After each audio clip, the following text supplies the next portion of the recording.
Bom, pessoal, dando sequência ao nosso assunto que a gente parou, a gente tinha falado de dilatação dos sólidos, né, dilatação linear.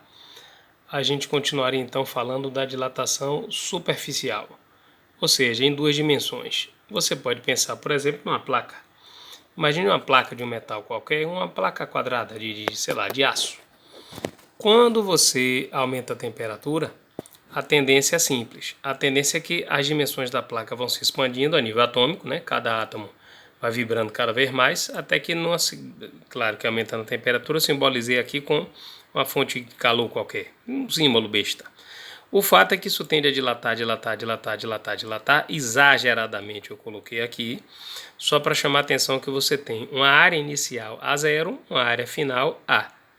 E a gente pode, de maneira muito similar com a dilatação linear, chamar a atenção de que a variação da área ou dilatação da superfície, tanto faz, é dado por beta A0 delta θ. Na mesma sequência e pegada do que foi a dilatação linear, que era delta L, variação linear, variação do comprimento. Esse é delta A, variação da área.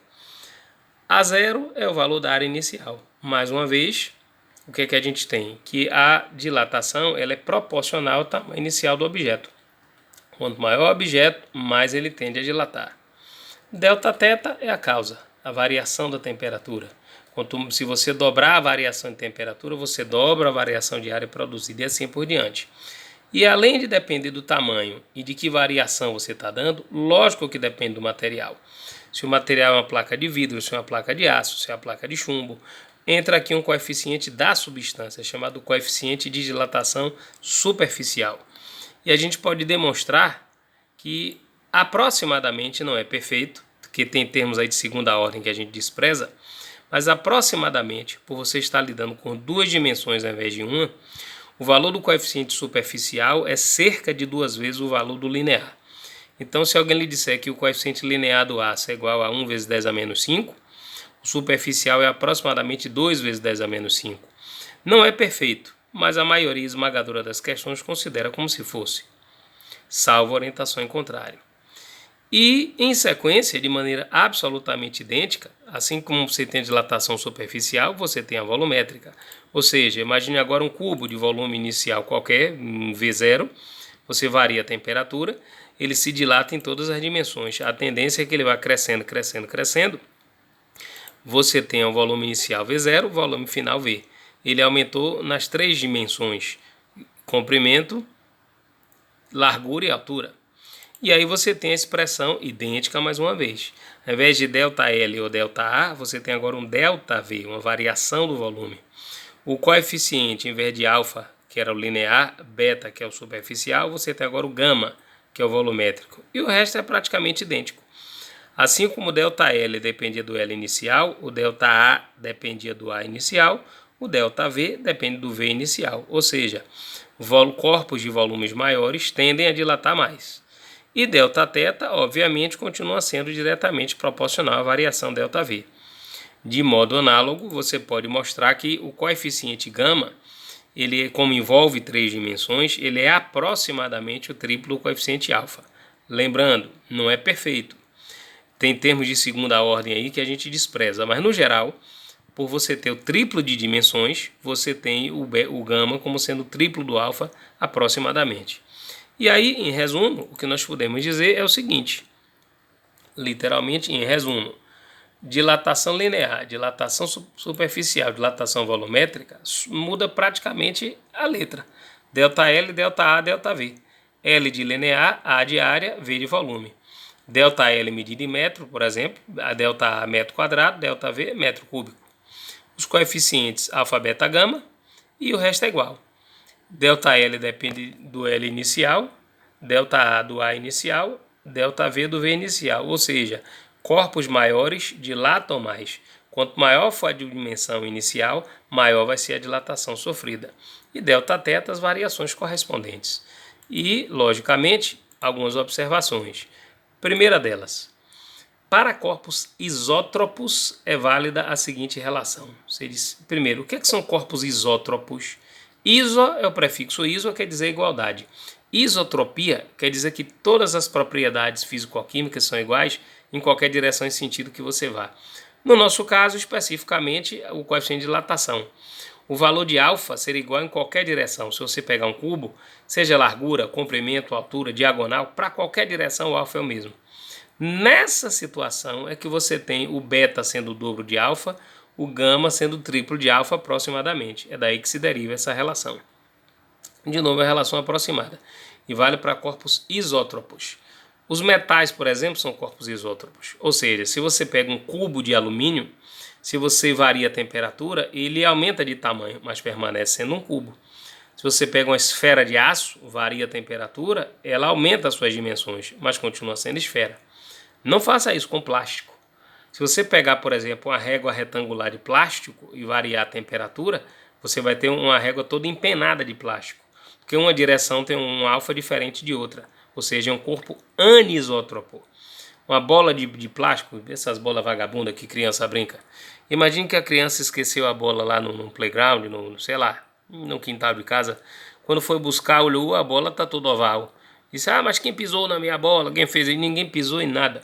É porque cada direção dilata de uma forma, uma cresce mais que a outra, a bola fica oval, fica torta. E a segunda observação que vale a pena chamar a atenção é que um corpo oco se dilata como se fosse maciço. Você diz, como assim? Por exemplo, imagine que você tivesse uma placa de metal com um orifício no meio, uma chapa com furo. Cada átomo desse aí, constituinte dessa placa, se agita em todas as direções. Quando você varia a temperatura, eles continuam se agitando em todas as direções. Isso provoca um afastamento molecular geral. E no final das contas, você tem um aumento das dimensões do objeto, ou seja, inclusive do furo. Se a placa dilatou, por exemplo, em 50%, cada dimensão dilatou em 50%, inclusive furo. É como se o furo fosse preenchido pelo próprio metal e ao dilatar, se dilatou igual ao próprio metal. Então, o corpo oco se dilata como um corpo maciço. Essa é a forma com a qual eles prendem rebites e pinos em aviões. Uma chapa de avião, para você prender um pino, eles pegam uma placa dessa, aumentam a temperatura enormemente para que o diâmetro aumente junto, o diâmetro do furo, encaixa um pino na temperatura ambiente e deixa o sistema voltar ao normal, ou seja, a placa resfria. Quando a placa resfria e tenta voltar ao normal, o pino está ocupando o lugar, não deixa. Então, o furo, no caso, tentando contrair, aperta de forma tão violenta que esse rebite não solta nem debaixo de tapa. Não adianta que não solta. Enfim, esse é só um exemplo. Na sequência, eu peguei aqui um exercício que eu quero chamar a atenção de vocês, onde basicamente eu começo um exercício simples, só para chamar a atenção de um problema que envolve percentual, que é o seguinte. Uma chapa plana de uma liga metálica de coeficiente de dilatação linear 2 vezes 10 a menos 5 graus Celsius a menos 1, tem área a zero a temperatura de 20 graus, faltou ali a letra C de Celsius. Para que a área dessa placa aumente 1%, devemos elevar sua temperatura para alguns problemas dessa questão. Primeiro, como ele fala de uma placa e de uma variação de área, você se prepare para a fórmula da variação de área. Então, na segunda linha, quando ele fornece coeficiente de dilatação linear, isso chama-se perversidade. Porque o linear é o alfa, você vai ter que usar o superficial, que é o beta. Se o linear vale 2, o beta vale 4. E aí, nessa situação, outro problema, o valor percentual. A variação de área, o ΔA, a dilatação superficial, vale 1%, mas 1% do que você tem, não é 1% puro. Então, por exemplo, se você tem uma placa de 1 metro quadrado, variou 1% de 1 metro quadrado. Mas se era só 1 milímetro quadrado, 1% de 1 milímetro quadrado. Se era de 1000 quilômetros quadrados, 1% de 1000 quilômetros quadrados, 1% do que você tem. Por isso que aqui na resolução eu fui colocando o seguinte, ΔA é beta a zero, delta teta. ΔA, 1% da área inicial, ou seja, 0,001, que é 1% da área inicial. Não é 001 puro, 0,01% do que você tem. Se é 1% de 1 km quadrado, 1% de 1. Se é 1% de 1000 km quadrados, 1% de 1000. Se é 1% de A0, 1% de A0. Então o A0 tinha que entrar aqui. Que fica igual ao beta, que é 2 vezes alfa. Se o alfa é 2, o beta é 4. Vezes A0 vezes delta teta. O A0, no caso, cancela A0 desse lado com A0 daquele lado. 0,01, isso é 10 a menos 2. Quando 10 a menos 5 passar para cá, sobe como 10 a quinta, ficando 10 a terceira. 10 a 5 com 10 a menos 2, 10 a terceira, que é 1000. Dividido por 4, 250. Então a variação de temperatura, 250 graus Celsius. Como a temperatura inicial era 20, a variação, quem estava em 20 e varia de 250, vai para um θ final de 270.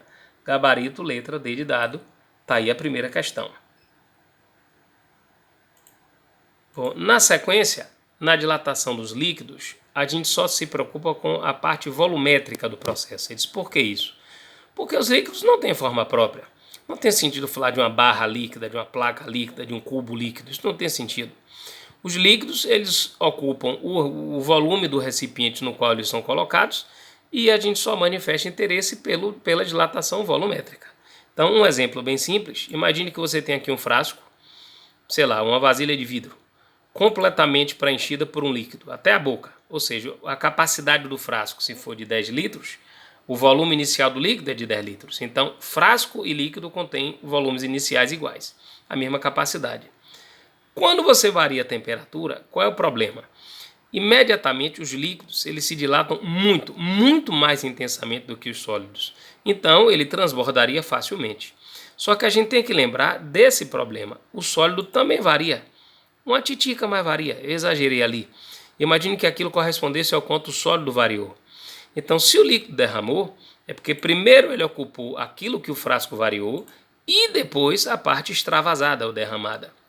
Então, o que é que você tem que registrar? Que a variação de volume do frasco seria a variação que você enxergou, a variação do líquido seria aquilo que você enxergou, que é chamado de ΔV aparente, mais aquilo que o frasco dilatou. A maioria das questões despreza a dilatação do frasco, mas muitas levam em conta.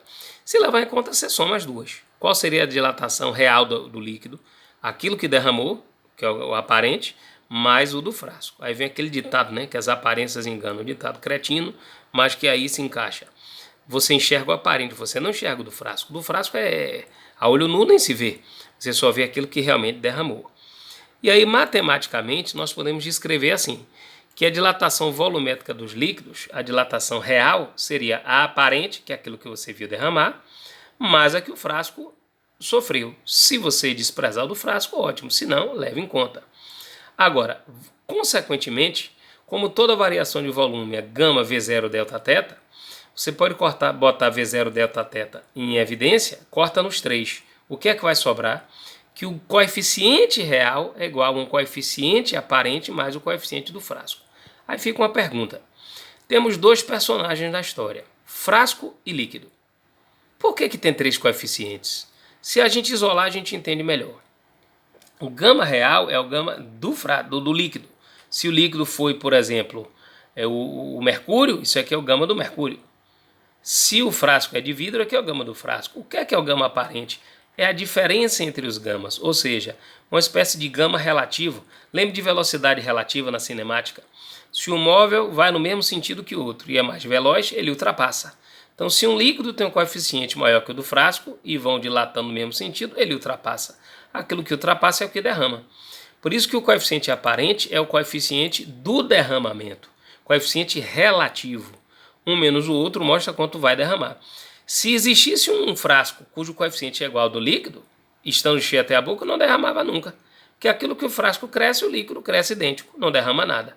Ou seja, como dois carros com velocidades idênticas, um não passaria pelo outro. Mas o gama aparente é o coeficiente relativo. E aí eu coloquei aqui ao lado, consequentemente, que quanto maior for essa diferença, obviamente derrama mais, o líquido dilata mais. Quanto menor for a diferença, derrama menos, o líquido é menos